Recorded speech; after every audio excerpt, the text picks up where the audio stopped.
Why does discipline feel harder than distraction? Why does scrolling require almost no effort, but focus feels like resistance? And what if the problem isn't your willpower, but what your brain has learned to crave? Craving is not random. It is trained.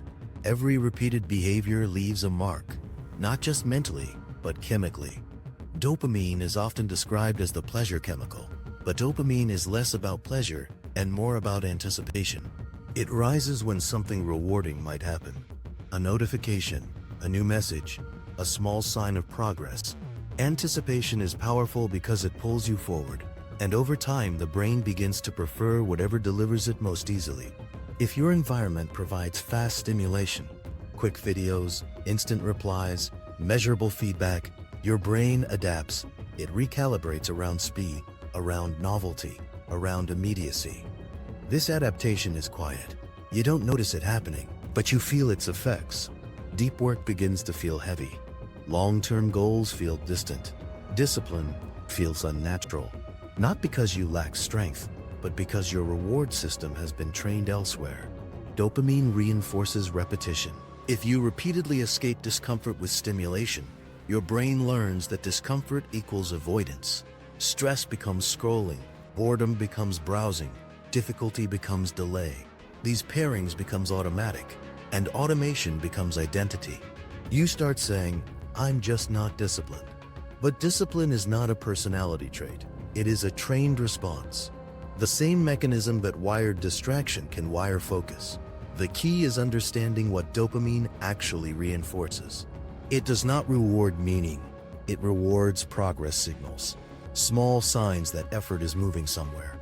This is where most people misunderstand discipline. They expect motivation before action, but dopamine often follows movement, not intention. If a task feels overwhelming, the brain sees no immediate reward, so it seeks one elsewhere.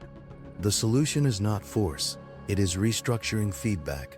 Break the task into smaller, visible completions. Define clear endpoints. Pause. Let your brain register the completion. That pause matters. Without recognition, effort blends into obligation. With recognition, effort becomes reward. Over time, these micro-completions teach the brain that discipline produces something tangible. But rewiring also requires friction. If your phone sits within reach while you work, anticipation remains active. If notifications remain on, uncertainty competes with focus. Your brain is constantly scanning for easier rewards. Reducing cues reduces competition. Small environmental shifts matter. Phone out of sight, defined work blocks. A ritual that signals beginning. The brain responds to patterns. When the same sequence repeats, sit down, open notebook, start timer, anticipation shifts toward effort itself. Focus becomes expected. Expectation triggers dopamine. This is the transition point. At first, focused work feels uncomfortable. Restlessness rises. Your brain searches for stimulation. This is not failure. It is recalibration. If you remain in the task long enough, the discomfort stabilizes. Progress begins to feel satisfying.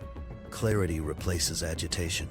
And slowly, preference changes. You begin to crave completion. Not because it is dramatic, but because it feels steady. This shift is subtle, but it compounds. A brain trained to tolerate effort can pursue complex goals. A brain trained to sit with boredom becomes creative. A brain trained to delay gratification can think long-term. None of this happens instantly. Dopamine adapts gradually, which means discipline must be practiced gradually. Intensity is less important than consistency. Small repetitions, repeated daily. Finish one defined task. Resist one impulse to escape. Delay one distraction.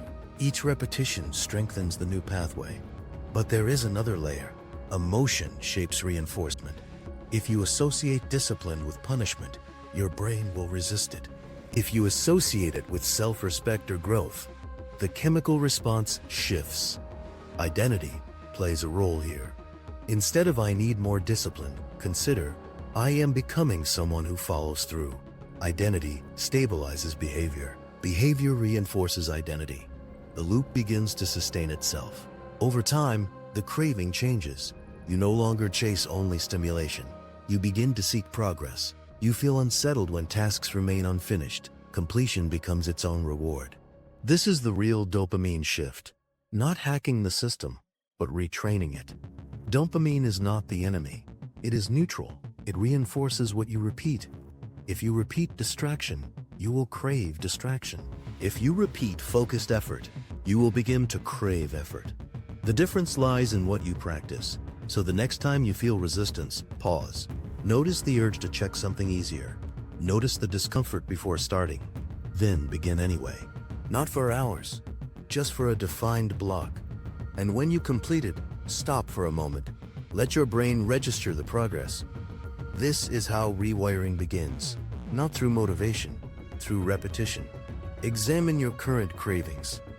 What do you reach for automatically? What behaviors have you reinforced without realizing it? And what small pattern could you repeat differently today? Share what you observe in your own routines. Where does anticipation pull you away from discipline? And where could you redirect it? Because once you understand that craving is trained, discipline stops being mysterious. It becomes mechanical. And what is mechanical can be redesigned.